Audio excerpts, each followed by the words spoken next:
शांति विश्व नाटक, इसका हम 34वां विषय कर रहे हैं।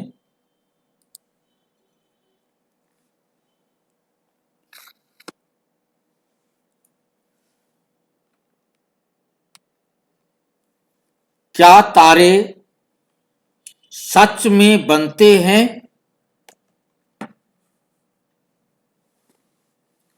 कल हमने किया था, इससे पहले वाला जो विषय था कि तारे बादलों से, गैस से बनते हैं, परंतु आज का विषय है क्या तारे सच में बनते हैं?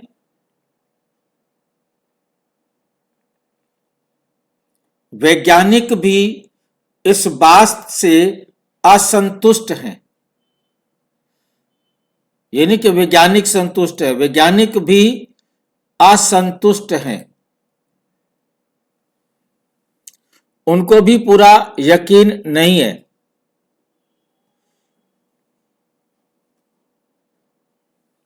आज हम अन्य वैज्ञानिकों के द्वारा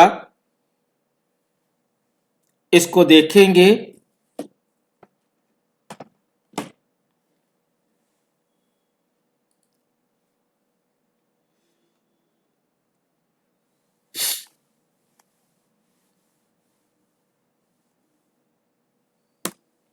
विज्ञान बनाम परमात्मा का ज्ञान।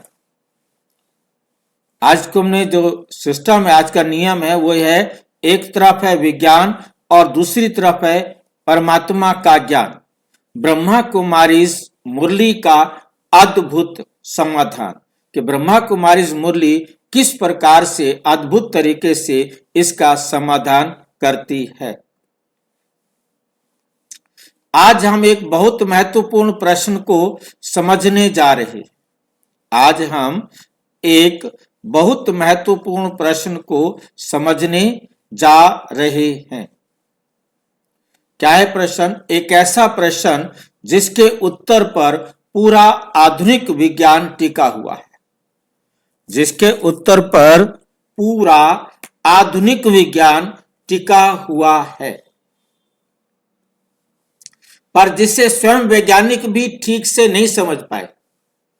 आज हम वो चर्चा करने जा रहे हैं जिस पर सारा आधुनिक विज्ञान टिका हुआ है और आधुनिक वैज्ञानिक भी उसे पूरी तरह से, ठीक तरह से समझ नहीं पाए हैं। उस पर हम आज चर्चा करने जा रहे हैं। क्या गैस बादल से तारे बन सकते हैं? क्या गैस बादल से तारे बन सकते हैं? क्या यह सिद्धांत वास्तव में काम करता है या सिर्फ एक सुंदर कल्पना है? आज हमारी चर्चा क्या है? क्या यह सिद्धांत वास्तव में काम करता है या सिर्फ एक सुंदर कल्पना है?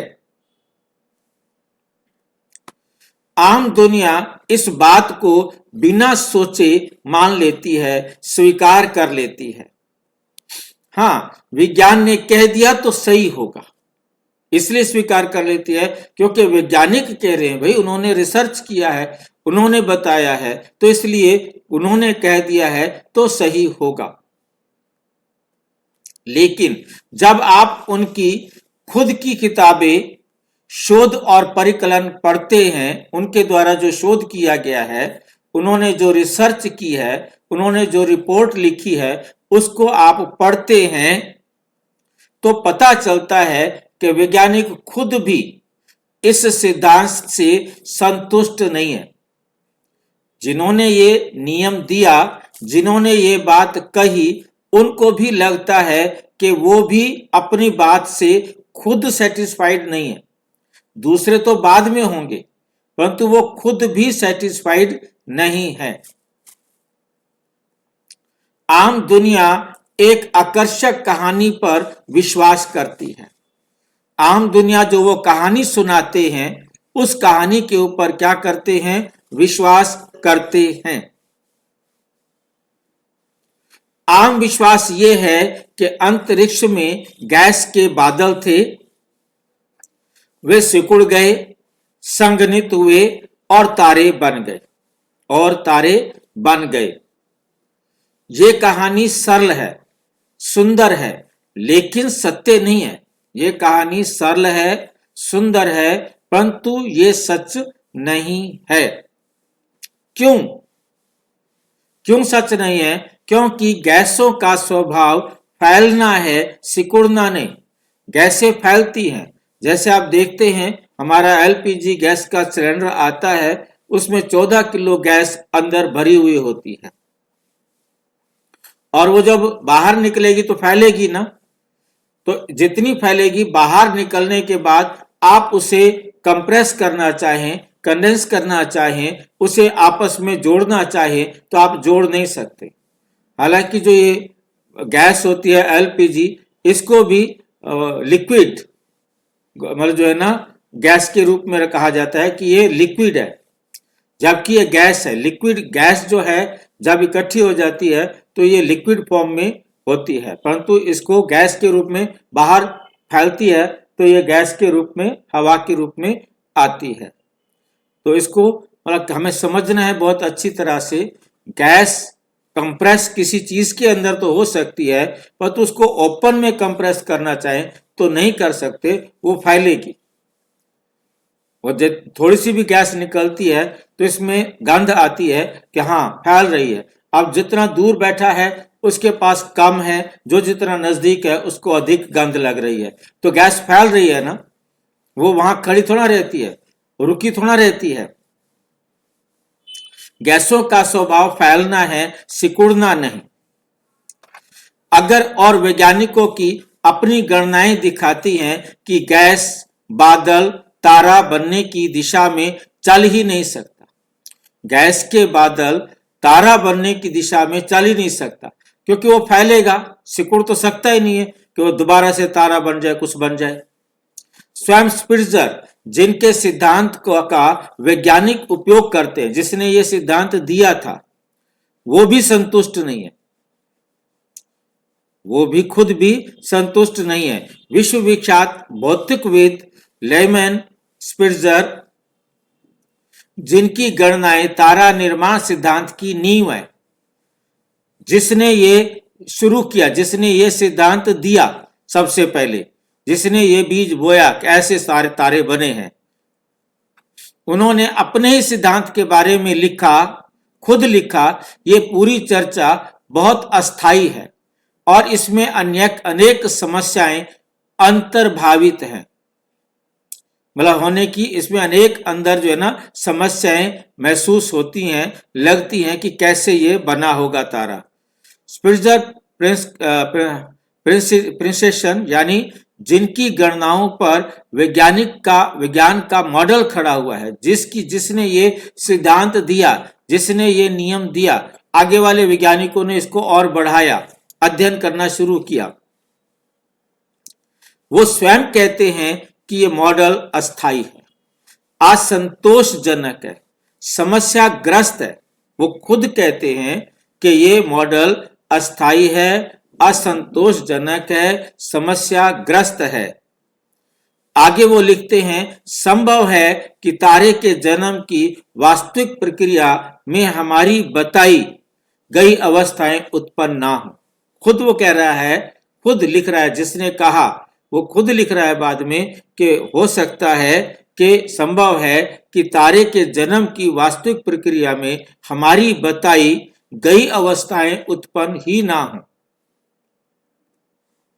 मतलब सिद्धांत कल्पना पर आधारित है, वास्तविकता पर नहीं। विश्व के प्रमुख ब्रह्मांडविद जी.आर.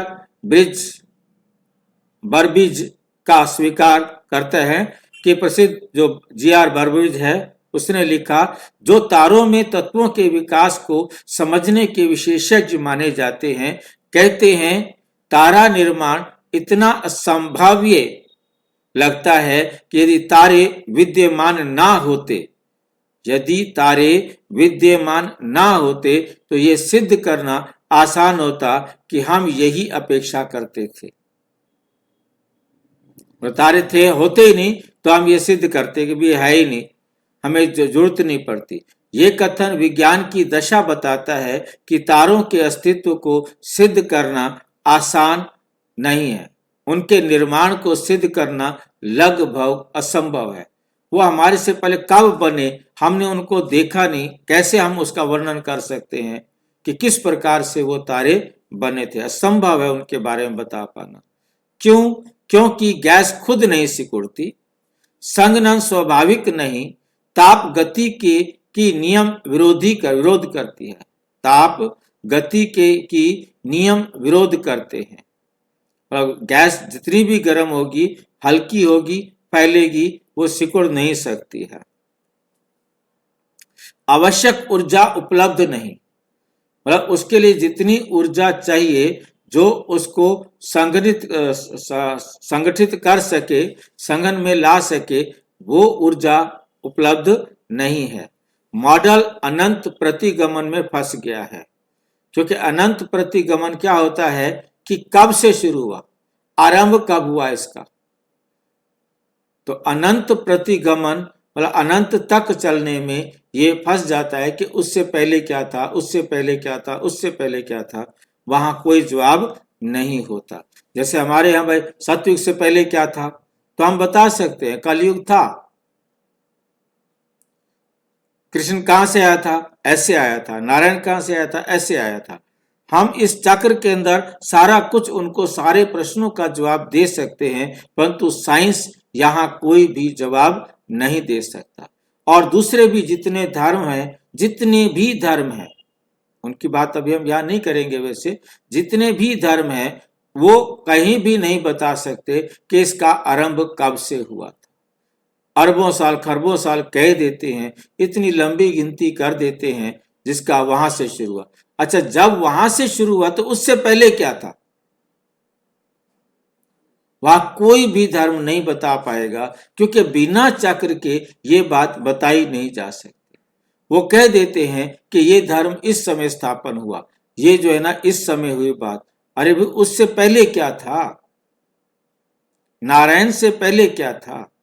यदि तुम नारायण को मानते हो, तुम स्वर्ग को मानते हो, अच्छा ये बताओ स्वर्ग से पहले क्या था।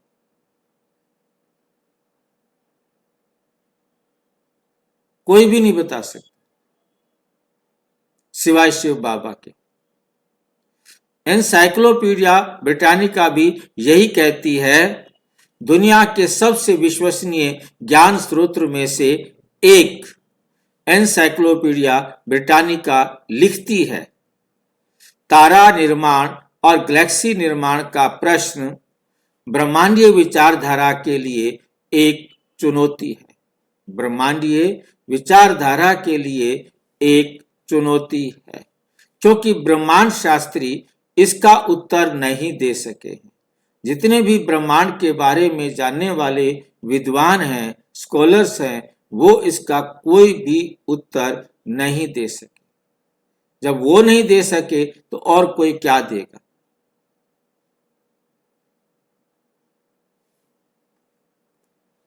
यानी आम लोगों को लगता है कि विज्ञान ने सब हल कर लिया है। आम दुनिया समझती है कि विज्ञान ने सब कुछ जान लिया है, परंतु नहीं जाना है। विज्ञान स्वयं स्वीकार कर चुका है, हम तारा निर्माण को सिद्ध नहीं कर सकते। हम तारा निर्माण को सिद्ध नहीं कर सकते।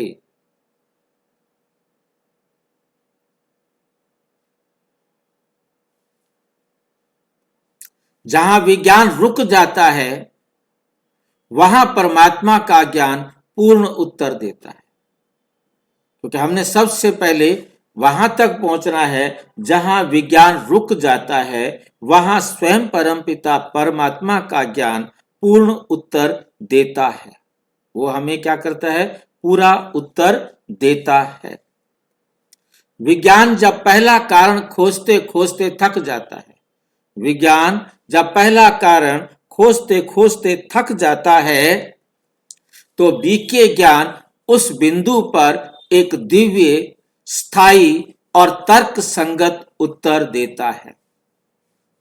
बीके का ज्ञान उस बिंदु पर एक दिव्य, स्थायी और तर्क संगत उत्तर देता है। मुरली के महावाक्य हैं, साकार मुरली है 12 फरवरी 1969। क्या समझाते हैं कि ये सृष्टि अनादि अनंत है। इसे किसने बनाया, ये प्रश्न ही नहीं उठता। क्यों प्रश्न नहीं उठता? क्योंकि ये सृष्टि अनादि और अनंत है। ये सृष्टि अनादि और अनंत कैसे है भाई? क्यों कह दिया आपने सृष्टि अनादि और अनंत है? कौन बताएगा? भाई जी थी और हमेशा रहे, परिवर्तन होता है खाली भाई। सृष्टि हमेशा थी, है और रहेगी। सृष्टि हमेशा थी, है और रहेगी। इसको एक घड़ी की तरह दिखाया गया है सृष्टि चक्र को। उन्होंने तो लाइन में दिखाया है, परंतु परमात्मा कहते बच्चे समय एक चक्र में चलता है। इसलिए जो घड़ी बनाई गई वो भी गोल बनाई गई, ताकि 12 बजे के बाद फिर 1 बज जाए। 12 बजे के बाद फिर 1 बज जाए। हर बार चक्र चलता रहे, 1 सेकंड के लिए भी रुकना ना पड़े। इसलिए ये चक्र इतना एक्यूरेट बना हुआ है घड़ी का, और ये सृष्टि भी उसी घड़ी के हिसाब से समझने के लिए परमात्मा ने हमें समझाया। ये अनगिनत काल से ये चक्र चलता आ रहा है। रात से पहले दिन, दिन से पहले रात, रात से पहले दिन, दिन से पहले रात। सृष्टि जो है अनादि काल से चली आ रही है और अनंत काल तक चलती रहेगी।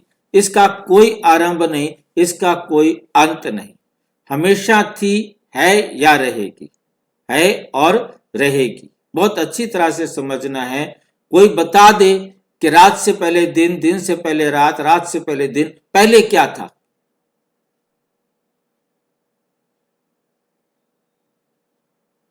कोई नहीं बता सकता। भाई दोनों चीज थी, हमेशा 2 चीज थी। इसी प्रकार से ये चारों युग, सभी कहते हैं ये चारों युग लगातार चलते आए। वेदों में भी इसी बात का जिक्र है कि सतयुग, त्रेता, द्वापुर, कलयुग, सतयुग, त्रेता, द्वापुर, कलयुग, ये चारों युग चलते ही रहते हैं। अनादि काल से चले आ रहे हैं, अनंत काल तक चलते रहते हैं। उन्होंने थोड़ी कल्पना कर दी है कि 4 युग के बाद प्रलय होती है और ब्रह्मा की 100 वर्ष पूरे होते हैं तो महाप्रलय हो जाती है। फिर नया ब्रह्म रुकता तब भी नहीं, फिर एक नया ब्रह्मा पैदा हो जाता है। फिर वो 100 साल तक चलता रहता है। 100, क्योंकि ब्रह्मा की आयु 100 वर्ष है। ब्रह्मा का एक दिन, सतयुग, त्रेता, द्वापुर, कलयुग, 4 युगों का जो एक ग्रुप है वो है ब्रह्मा का दिन। सतयुग त्रेता को कहा जाता है ब्रह्मा का दिन, द्वापुर कलयुग को कहा जाता है ब्रह्मा की रात। तो हमें बहुत अच्छी तरह से इस बात को समझना है कि चारों युग लगातार चलते रहते हैं, अनादि काल से चले आ रहे हैं, अनंत काल तक चलते रहेंगे, ये कभी रुकते नहीं।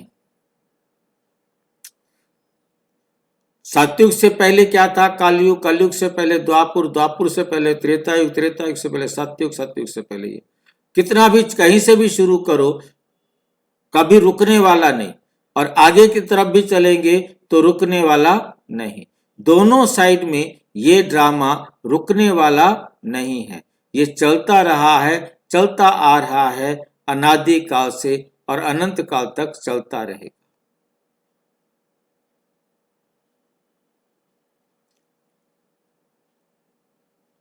क्योंकि इस बात को समझाने के लिए यहां पर यह भी समझा दिया है हमें, बहुत अच्छी तरह से परमात्मा ने समझाया कि ये अद्भुत रहस्य, अद्भुत रहस्य भी बड़ा वंडरफुल है, जिसके अंदर परमात्मा ने हमें बहुत अच्छी तरह से समझाया है कि ये ड्रामा, आप यहाँ पहली बार ही नहीं आए, आप 5000 वर्ष पूर्व भी इसी स्थान पर, इसी समय, इसी प्रकार से आए थे। अब आए हैं और 5000 वर्ष पश्चात आते रहेंगे।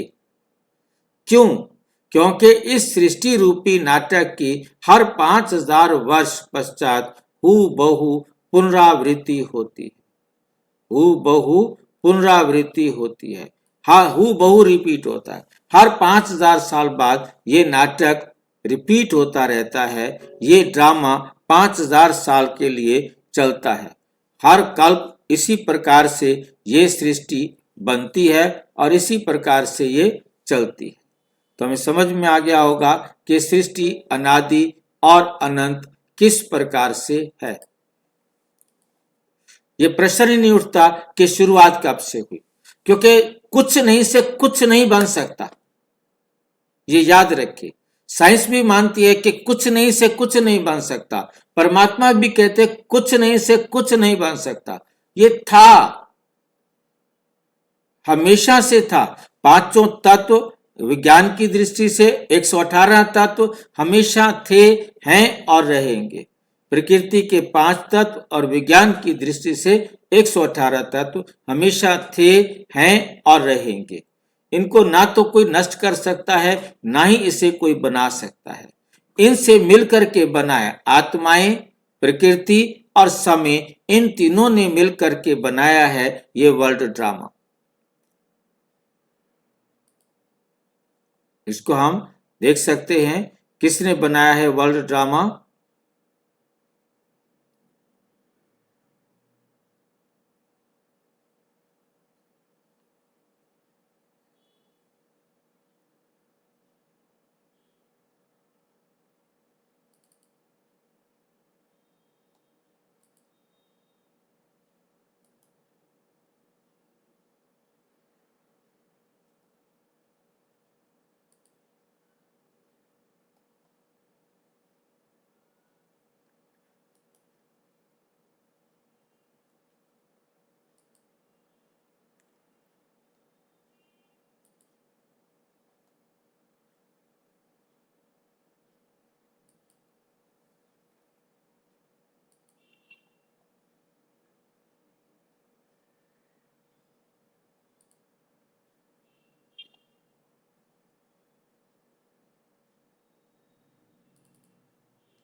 सबसे पहला सत्य है समय।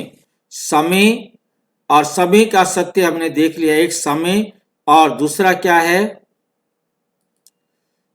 प्रकृति। विज्ञान की दृष्टि से 118 तत्व और आध्यात्मिक दृष्टि से 5 तत्व। ये पांचों तत्व हमेशा थे, हैं और रहेंगे। ये सत्य है। हम किसी भी तत्व को नष्ट नहीं कर सकते और किसी भी तत्व को बना नहीं सकते। प्रत्येक तत्व अपने आप में सत्य है, परंतु जब एक से अधिक तत्व मिलकर कोई नई चीज बनाते हैं वो असत्य है, क्योंकि दोनों में उनमें से कोई भी एक चीज अलग हो गई तो उसका अस्तित्व खत्म हो जाएगा। जो बना है, पांचों तत्व अपने आप में सत्य हैं, परंतु पांचों तत्व से बना है वो असत्य है। ये शरीर क्या है? 5 तत्वों से बना है। ये पांचों तत्वों से बना हुआ ये शरीर, ये असत्य है। तो आत्माएं, प्रकृति और समय, इन तीनों ने मिलकर के इस संसार को बनाया है। तो ये प्रश्न नहीं उठता, क्योंकि ये हमेशा थे, हैं और रहेंगे। ये हमेशा थे, हैं और रहेंगे। ये ड्रामा भी हमेशा था और है और रहेगा। ये कभी खत्म नहीं हो सकता। इसको विस्तार से देखना चाहे तो इसका पूरा अलग से वीडियो बना हुआ है कि सृष्टि कैसे चलती है, सृष्टि चक्र और सृष्टि में क्या अंतर है, उसको मैं इस वीडियो के लिंक में डिस्क्रिप्शन बॉक्स में डाल दूंगा, तो आप उससे अच्छी तरह देख सकेंगे। नहीं तो आप मुझे व्हाट्सएप पर लिखकर भेजेंगे तो मैं पूरा वीडियो, क्योंकि नहीं तो वो 1-1.5 घंटे का वीडियो अलग से लंबा हो जाएगा। तो साकार मुरली 15 मार्च 1970। दुनिया बनती नहीं, सिर्फ नई से पुरानी होती है, फिर परमात्मा आकर पुरानी से नई बना देते, पतित से पावन बना देते हैं। पावन बनी हुई दुनिया धीरे धीरे पतित हो जाती है और परमात्मा आकर पतित दुनिया को पावन बना देते हैं। अव्यक्त मुरली 18 जनवरी 1971। मैं रचना नहीं कर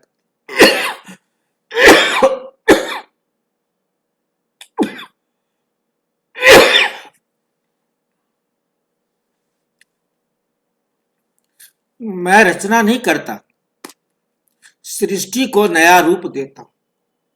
परमात्मा कहते, मैं सृष्टि को बनाता नहीं हूं, मैं सृष्टि में परिवर्तन करता हूं,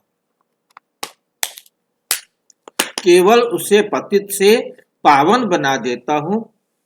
फिर सतयुग, त्रेता, द्वापुर, कलयुग तक आते आते वही आत्माएं पतित हो जाती है, फिर मैं पावन बना देता हूं। फिर पतित हो जाती है, मैं पावन बना देता हूं।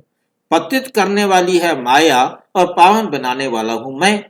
इसलिए मुझे सारा संसार बुलाता है, हे पतित पावन आओ, हे दुख हरता सुख करता आओ।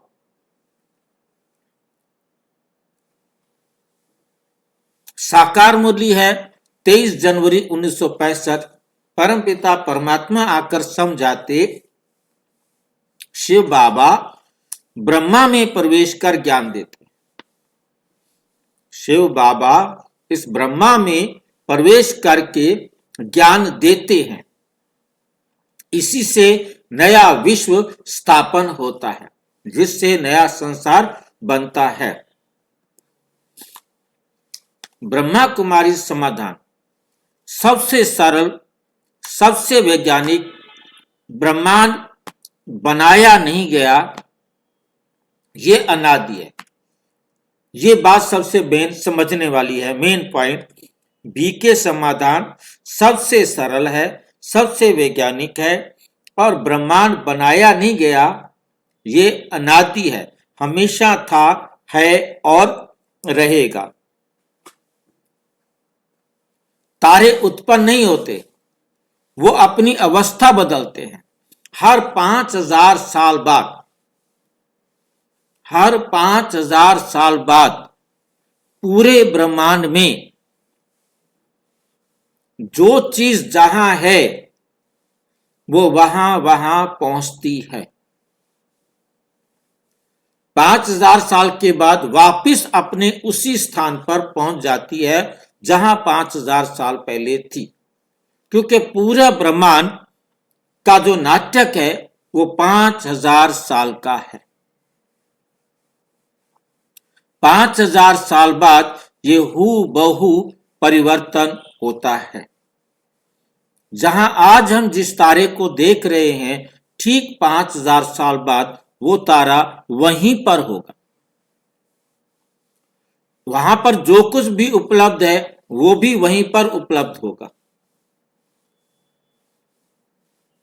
कोई भी चीज, एक छोटा सा एटम भी अपने स्थान से इधर उधर नहीं हो सकता,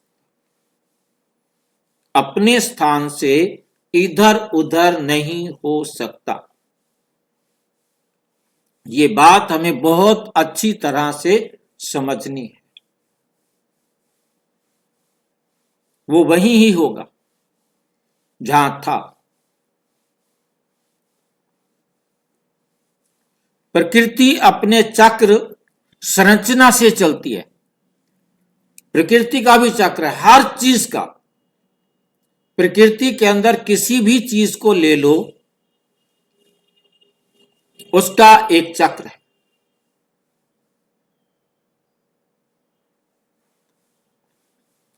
हूबहू चलेगा। वो चक्र हूबहू चलेगा। पानी का चक्र, नाइट्रोजन का चक्र, कार्बन डाइऑक्साइड का चक्र, तांबे का चक्र, सोने का चक्र, हर चीज का, पेट्रोलियम का, कोई भी दुनिया की चीज है, चक्र छोटा बड़ा हो सकता है। सबसे बड़ा चक्र कितना बड़ा हो सकता है किसी का? किसी भी एटम का, दुनिया की किसी भी चीज का सबसे बड़ा चक्र कितना बड़ा हो सकता है? 5000 वर्ष का। 5000 वर्ष। हर चीज 5000 वर्ष बाद उसी स्थान पर, उसी रूप में पहुंचती है। हमारे बॉडी के ऊपर जितने भी रेत के पार्टिकल इस टाइम हैं, जिनको हम इन आंखों से नहीं देख पा रहे हैं, वो भी ठीक 5000 साल बाद हमारी बॉडी पर होंगे, वही होंगे। वो अपनी जगह चेंज नहीं कर सकते किसी के साथ।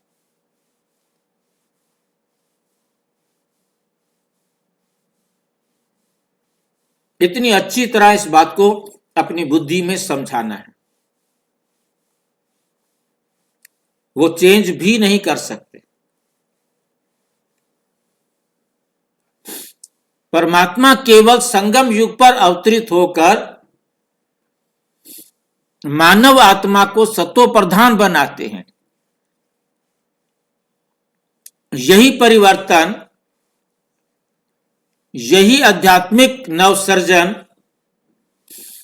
पूरे विश्व का रूप बदल देता है।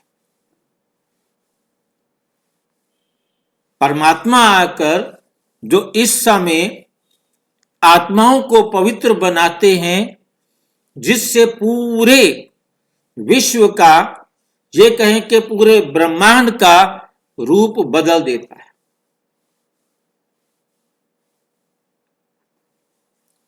इसलिए बीके ज्ञान सृष्टि विज्ञान का एक वैकल्पिक नहीं बल्कि पूर्ण मॉडल देता है। बीके ज्ञान सृष्टि विज्ञान का एक वैकल्पिक नहीं, वैकल्पिक होता है ये नहीं तो वे, पूर्ण मॉडल, एक सत्य मॉडल जिसके बाद कोई क्वेश्चन ही खड़ा नहीं होता, पूर्ण मॉडल देता है। अंतिम सार,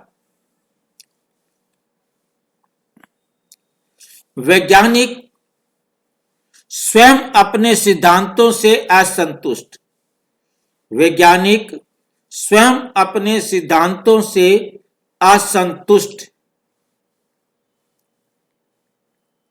नंबर 2, स्पिट्जर और बोर्डिंगे, यह है बुर्बीडेज जो है ना, ब्रिटानिका, तीनों तारा मंडल के निर्माण के सिद्धांत को अस्वीकार्य बताते। तीनों क्या बताते हैं? अस्वीकार्य, के तारे बन नहीं सकते। जो तारे का सिद्धांत वैज्ञानिकों ने दिया है वो अस्वीकार्य है।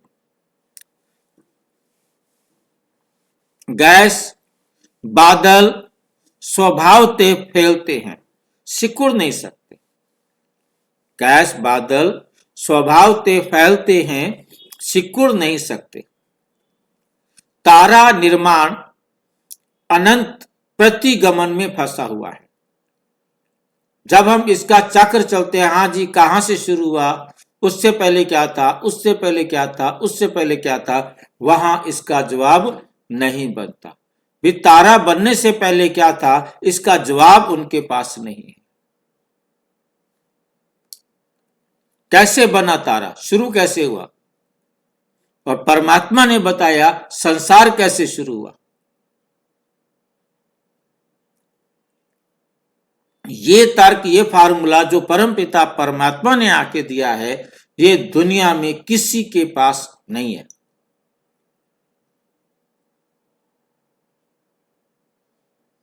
परंतु ये बात है, जैसे जो हमारे सुकरात थे, अरस्तु के गुरु, उन्होंने कहा यह संसार का चक्र 60,000 साल बाद हूबहू चलता है, परंतु वो प्रूव नहीं कर पाए। उन्होंने दिया, तर्क दिया, उन्होंने लिख दिया, और उनके शिष्य ने कहा नहीं 60,000 नहीं, 6,000 साल बाद। अरस्तु ने कहा यह 6,000 साल बाद हूबहू रिपीट होता है, परंतु उतनी ऑथेंटिसिटी नहीं मिल पाई जितनी क्लियरली अब परमात्मा ने आके समझाया। उन्होंने लिखा, अब वो जान समझ पाए होंगे या कैसा उनका अनुमान लगाया होगा, कहां से उन्होंने पता किया होगा। हमारे शास्त्रों में लिखा है 5,000 साल का सृष्टि चक्र है, परंतु उन्होंने युगों की आयु लंबी करके कल्प लंबा कर दिया। 5,000 साल वाला दब गया और लंबा युग हो गया। उसका भी वीडियो अलग से बना हुआ है कि कैसे चारों युगों का समय चलता है, तो वो भी आप ले सकते हैं कि चारों युगों की आयु कितनी है और कैसे सत्य है, वेदों में कैसे लिखा है और हमने कैसे समझा है, परमात्मा कैसे समझाते हैं।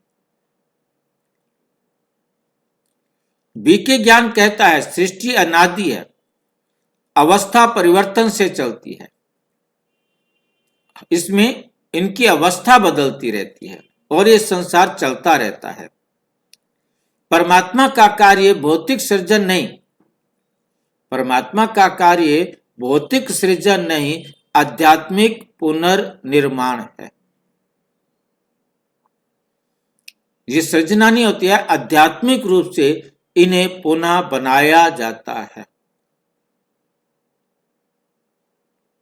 रचना नहीं की जाती किसी चीज की, भौतिक सृजन नहीं होता। आध्यात्मिक रूप से परमात्मा आकर सत्य ज्ञान देते हैं, जिसके आधार से हमारे जीवन में परिवर्तन आता है। अच्छा, ओम शांति। और अच्छी तरह से आप विस्तार से जानना चाहते हैं तो अपने समीप के किसी भी प्रजापिता ब्रह्मा कुमारी ईश्वरीय विश्वविद्यालय के सेवा केंद्र पर संपर्क करें, और यदि कोई प्रश्न है तो 9213106986 पर आरटीआई या टेलीग्राम करें। 9650692270 पर केवल व्हाट्सएप करें, फोन नहीं। ओम शांति।